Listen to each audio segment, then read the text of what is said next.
Gather round, ye children of the thrift, for today I share with you the 10 commandments of reselling. And for some of you, you're living in sin.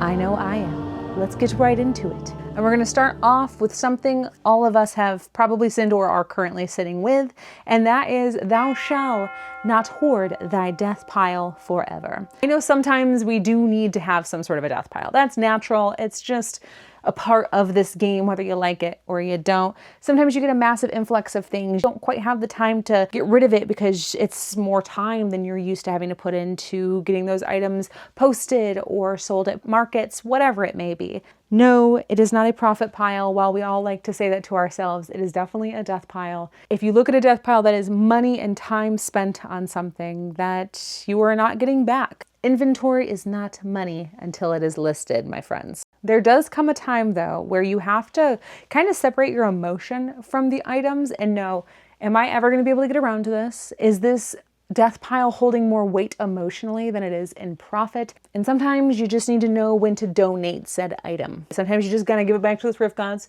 and just be honest with yourself and go, this item isn't even worth my time anymore. Maybe I bought it on an emotional purchase. I am a sinner of such things. It's okay to have the occasional death pile. Just don't let it linger for too long. Don't let it consume you. Don't let it consume your house. Don't pay for storage units filled with stuff that you aren't even listing. That is wild to me. And keep the inventory flowing and moving, because things that are not listed are not making you money, okay? It is costing you money. It's costing you space. It is costing you just mental space also on top of that. So commandment number 2, thou shalt check thy comps before thy buys. If you're an emotional purchaser, you understand this problem. This is one of my bigger problems, most definitely, for sure. I'm not gonna lie about that. Oh my goodness gracious. You're cute. But something that I've realized, you gotta learn the difference between liking something and if it's actually worth your time. And we're not talking about buying something for like your table or whatever, that doesn't count. I'm talking about actually purchasing something to be able to sell it online. You have to make sure that it's actually worth the time and energy that you're gonna put into it. Because every single time that you touch an item, it costs you time, which is money. You have to treat sourcing like strategy, like a business, not some sort of therapy. And I know a lot of us do this naturally because that's what got us into this whole entire game in the first place. We're excited about thrifting. We love it. We love the thrill and the vibe of all of this, but it can definitely get us into some trouble if we're emotional buyers. Just saying. Vibes alone don't pay the bills, my friends. It's like when you're thrifting and you throw something in your cart and you're like, no worries, before I leave, I'm gonna comp this bad boy. And then your cart gets super full and you're like, yeah, the amount of time it's gonna take me to comp all these things, I trust my opinions and my knowledge that I have gained, so I'm not gonna comp any of them. And then you get home, you start comping, maybe you already washed it, put it on the photo board, and you're taking pictures, and then you go to post it and you're like, dang it, this thing's only worth $13. This is definitely not worth my time. I have learned a lot of life lessons from that exact action, and I am trying to tell you right now, by my mistakes, don't do that. Comp your items before you leave the store if you are planning on reselling said items. Number 3, honor thy shipping supplies. Nothing is worse than somebody purchasing an item from you online and then it arriving broken. I have seen some of the most insane shipping jobs ever on things that I have purchased, mostly from Whatnot, oddly enough. But it goes for eBay as well. You get it and it's all like crazy and duct taped, and stuff that's like fragile is wrapped in like paper. There's not even like bubble wrap. It's just kind of like floating around all willy-nilly. That is crazy sauce to me. Respect thy bubble wrap.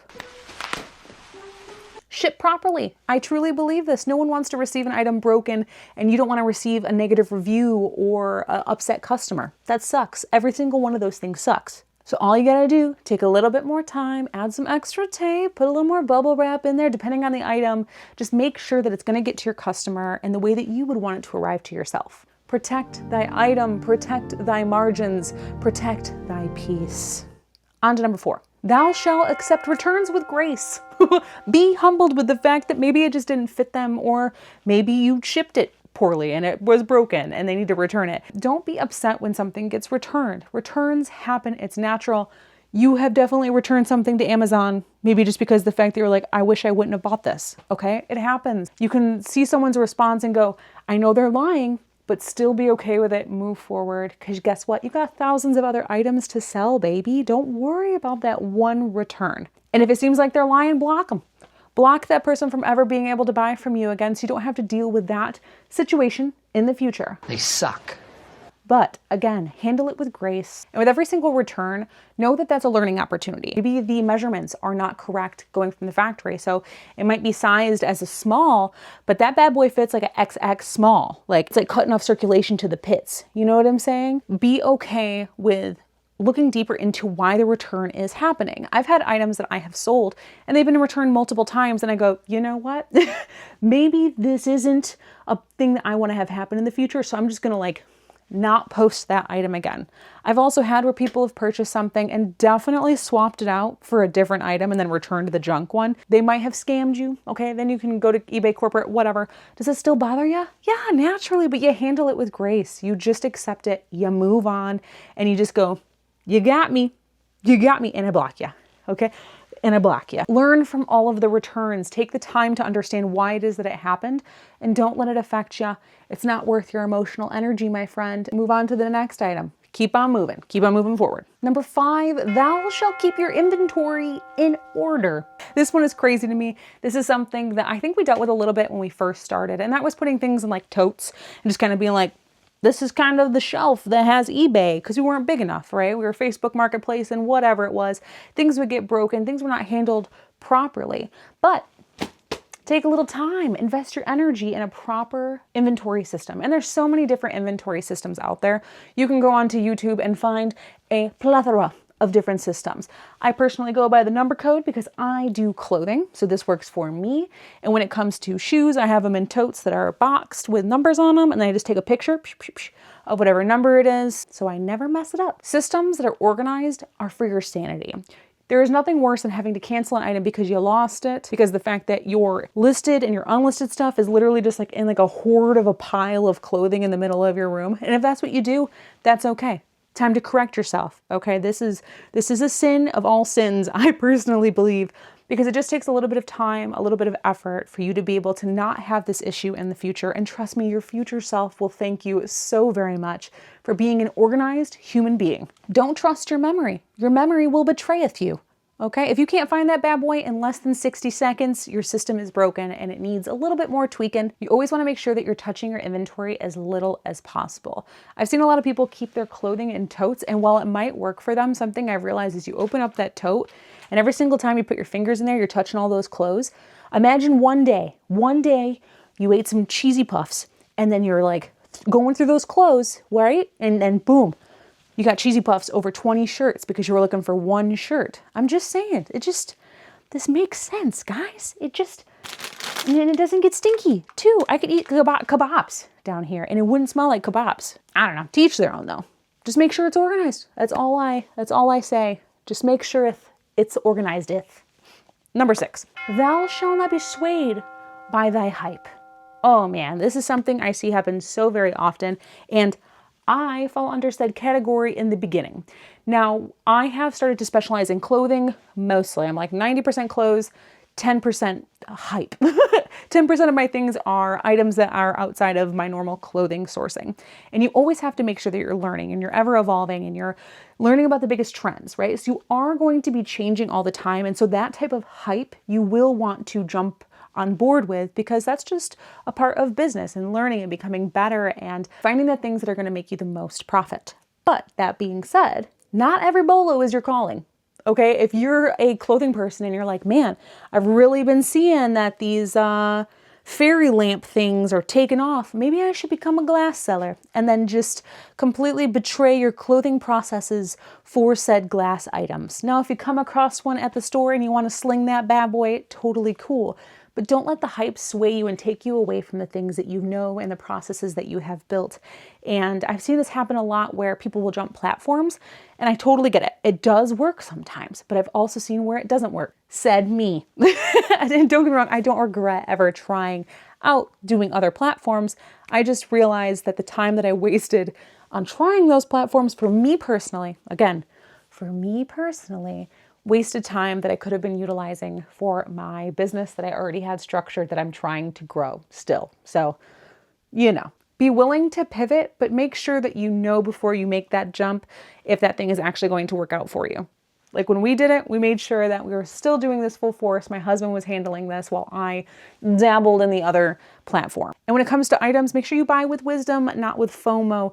Don't feel like I'm going to miss out if I don't start becoming a glass purchaser, or man, the hottest trend right now is lowballs. I need to hop on that bad boy. I think those are already like, that's not even a thing anymore. I could be wrong, but I hope it's not. Number 7, thou shalt not have a cluttered workspace. Thou shalt keepeth your spaceth cleaneth. So yes, make sure you have a clean workspace. A clean workspace equals a clean mind. And man, there is nothing sexier than a clean noggin. A chaotic office will always become a chaotic business. Don't care if you work really well in it. It's just naturally going to happen. Just like I said when it came to organizing your items. If your stuff is all over the place, you're gonna lose stuff. And that does not help you at all, my friend, if you are trying to run a profitable business and keep a 5-star rating. A good plan of action here is to make sure that all of your tools that you use on a daily basis have a home. Put them back. At the end of the day, clean up your workspace, put those items back to where they go. So that way when you walk in or somebody that you have hired walks in, whomever it may be, can go and grab that specific item in that specific spot every single time. We don't need to reinvent the wheel every single day, and chaos makes us have to reinvent the wheel every single day. Visual noise will always drain your physical energy. It's like if you go to an estate sale and it's like a hoarder house, you're pumped, right? Like you want to get in there and you want to start digging, but where do you dig first? Where do you go? What do you do? Have you been to like a Trader Joe's versus like a Kroger? There's like one ketchup option at Trader Joe's. There is like a whole aisle of ketchup options at the Kroger's. It's overwhelming. It's overstimulating. Even if it's organized, if you got too much going on, you're gonna get chaotic in your noggin. And I know some people are gonna be like, I don't have time to make a Pinterest styled office workspace, okay? It looks crazy in here because everything is hodgepodge together. It doesn't need to be aesthetic. It needs to be strategic. So let's have a little bit of discipline and clean up our workspaces. Number 8, thou shalt photographeth in good lightingeth. I know there's gonna be people that's like, if it's a good item, it'll sell. Yes, I know this, but how hard is it to just put up a sick light that just like makes everything look nice? The better the photo, the more money you're gonna get for said item. I can tell you there are some items that I have posted that there's a lot of them online, right? I didn't do my proper research and I realized that item has a really poor sell-through rate. But guess what? I made sure my photos were banging. That bad boy sold like right away. Surprise, surprise, not saying that that's something you should do, but I'm just saying it has happened to me. And I think what matters is having a really nice photo. Have you ever been skimming on Instagram and you see a photo like all aesthetically posed against a wall and you're like, I need that sweater. The sweater doesn't even fit me. It's not even my style, but it looks so good with like the sun casting in on that beautiful wall with like a nice hanger, and it just looks so aesthetically pleasing that you're like, I need it on my body now.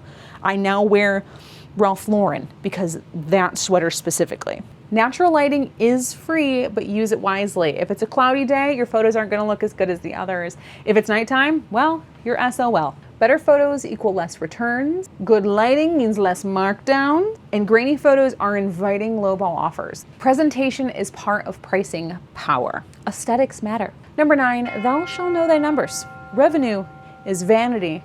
Profit is sanity. Just make sure you're tracking how much money you're spending on your cost of goods, your shipping, your gas, your time, your energy, all of those sort of things. They all accumulate into kind of giving you an idea of what your proper net is. You can sell $100,000 on eBay. That sounds all fine and dandy, but if you spend $80,000 to get there, you're only pocketing 20 G's. That's not that much, my friend. That is definitely far below living wage. Data will always be there for you as your best friend, even if it's gonna tell you something that you don't really quite wanna hear. You hurt my feelings, Mitzi. Your emotions will deceive you every single time. Man, I sold that shirt for $100. Yeah, but you spent 80 on it. So that's a little silly. If you're a reseller, you're not running a thrift hobby, you're running a business. Profit will always protect your freedom. It will allow you to know when you're able to pivot, when you're able to try new things and buy a storage unit, stuff like that. If you don't have the proper profit in place to be able to do the basic things that you need to do, then you're just lying to yourself, okay? Data is king. Make sure that you utilize it and don't go vibing with your emotions of like, yeah, I think I got enough money in my bank account. I can totally go do this thing. Don't do that, okay? And number 10, thou shalt remember why thy started.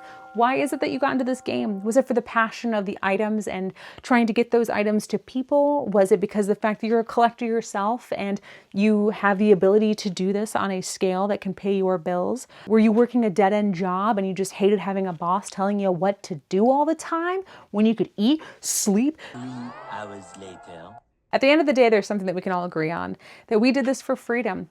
Resellers aren't in this for the chaos. We're in it for the freedom, the ability to do the thing that we love or make money without having someone tell us what to do. And something we have to be very careful not to do is to compare ourselves to other resellers. Especially when you look at YouTube, you'll see all these people that have these massive offices and they're building their business so quick, or they've sold millions of dollars and they have these crazy infrastructures. Guess what? At some point, they started with a tote. They started by just grabbing a couple items from a shelf at a thrift store. I started by grabbing a little bunny lamp at the thrift store for 20 bucks. That's where my game all began. And guess what? We've grown it into being able to do this full time as a family.